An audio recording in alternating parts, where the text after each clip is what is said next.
Welcome back, and it's time to swap the seaside for the Garden of England, picturesque Kent and the county's only league side, Gillingham. But as Charlie Dimmock might say, is everything coming up smelling of roses for Gills fans?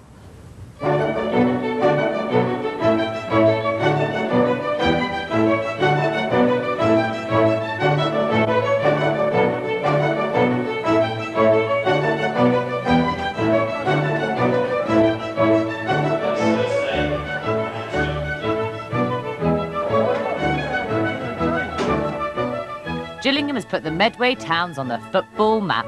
But how do you get to the Priestfield Stadium? Well, here are a couple of good tips.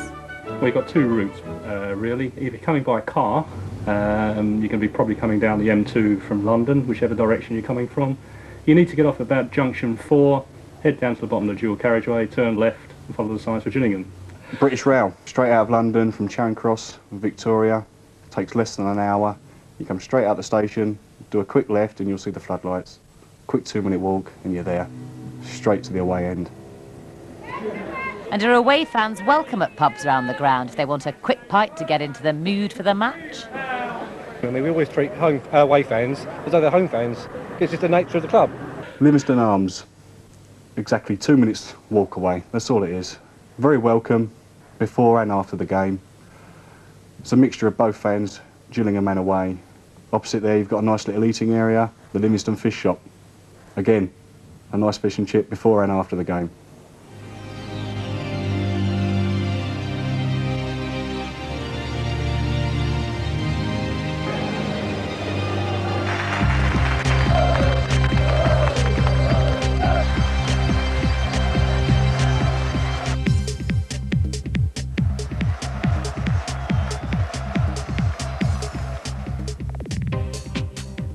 And to continue the food and drink theme, we caught up with a famous Gills fan down at his local. Oz Clark, big booze connoisseur and big Gills fan. Which? Big and which? I don't know, which one are you better, which one do you prefer? Depends what day of the week it is. Depends how I'm feeling. How long have you been a Gills fan for? Oh, ever since I was a kid. I went to a choir school and there was no sport sort of sensibility at all. But I remember seeing a copy of the Sunday Express and I turned over the back, and on the back page, it said Queen's Park Rangers 1, Gillingham 1, or maybe it was Queen's Park Rangers 2, Gillingham 2, probably was. I thought, Gillingham, that's in Kent. That's where I live. And I thought, that's my football club.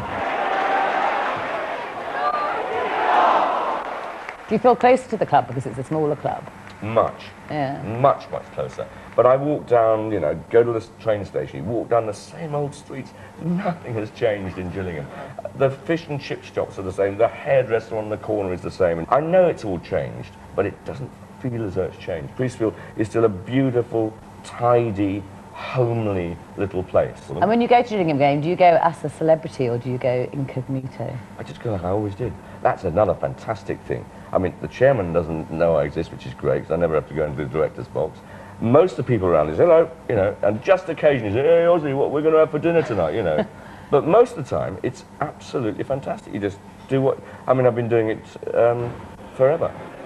And it's been a bit of a roller coaster ride in recent years. The Division 2 playoff final against Manchester City is an experience Gills fans will never forget. Talk us through the playoffs, because that's been quite a story. It was actually a fantastic day. And when the first goal went in, we thought we're 1-0 up. What a beautiful goal. Who are these Man City people? I know Man City. We've heard of them, those big boys in the north. Carlos Alba has scored for Gillingham! And when the second one went in, I thought, God, that's a beautiful goal. That's not a second division goal. That is a top quality, beautiful goal. More space now for Carlos Alba. Great touch. Robert Taylor here has room. Tries from range. He scored! Robert Taylor has scored!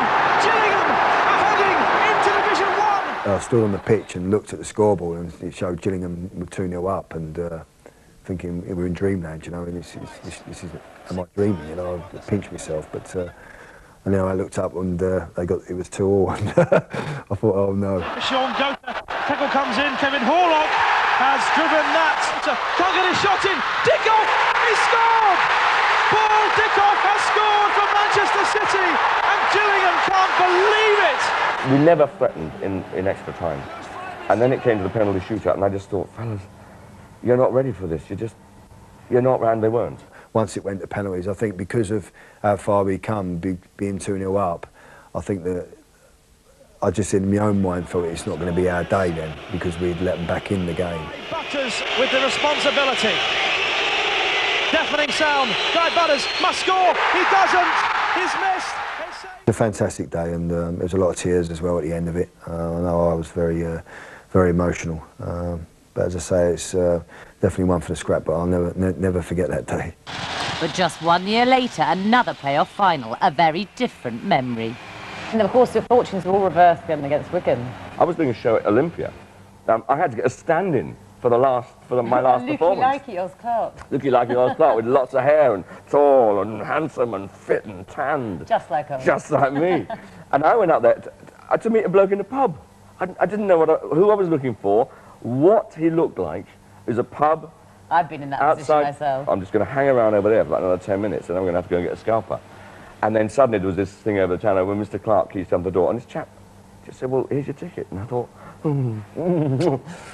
We knew we had a chance this time. I mean, we was, no disrespect to Wigan, but they're not a Man City, and you know, we knew deep down that if we perform, we've got a chance of going to the First Division. And it's just crept over the line. Gillingham have scored. one of the things, of course, was you looked around this fantastic Wembley and you just thought, it's full of Gillingham fans. And I believe we took more supporters to Wembley than any other club has ever taken to Wembley.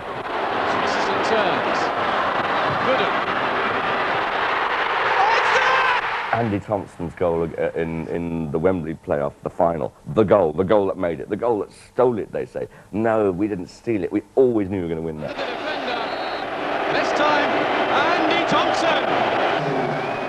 Paul Smith receives the trophy, and that means that Gillingham are playing in the First Division next season.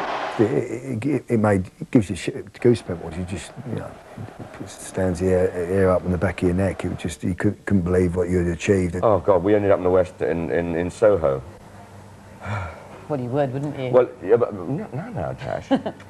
We're not that sort of club. After the game, obviously we was off then and we was on our holidays, and it was a nice relief. But the wife loves shopping, and it was a case of let's go over to Bluewater and do some shopping. But I couldn't do no shopping. It was over there. It was just people coming out of shops and saying well done, shaking my hand and asking for my autograph. And the wife she wanted to do her shopping, so she had the hump as well because she couldn't do no shopping. It was me out there signing autographs. She wanted me to sign a cheque. So. And for the man pulling the purse strings at Gillingham, First Division football was a personal triumph. Paul Scally bought the club in 1995 when it was just 2 hours from extinction.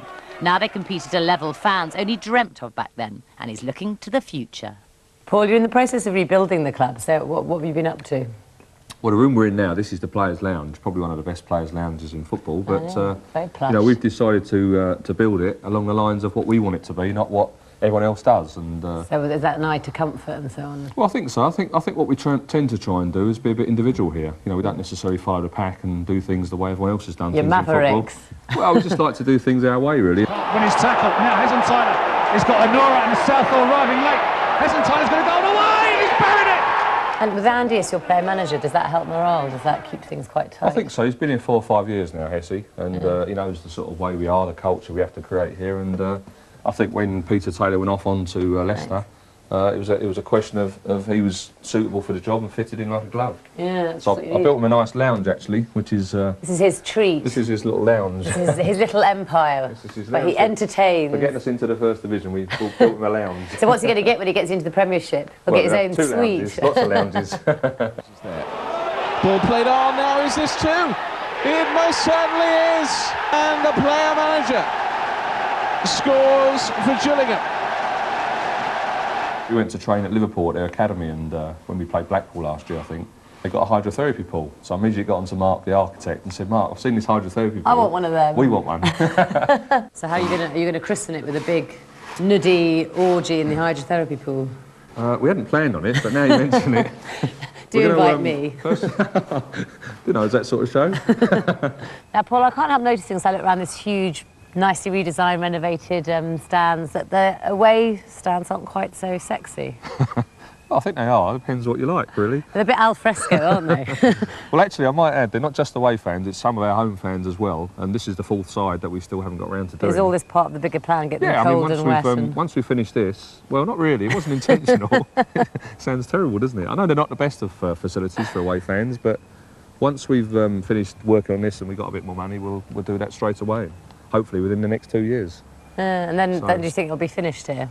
I think so. I think we'll have done about as much as we can do. Then we've got to try and pull some money out of place and make it all work and pay for itself. So what sort of role do you think the club has to play in the community in Kent generally? I think it's a massive role. I think any football club that's successful or otherwise in any community plays a big role. I think football clubs are important for people. They make people's lives happy, and when things aren't going so well, they make them pretty sad. But you know, you hope that overall you have more happy moments than sad moments.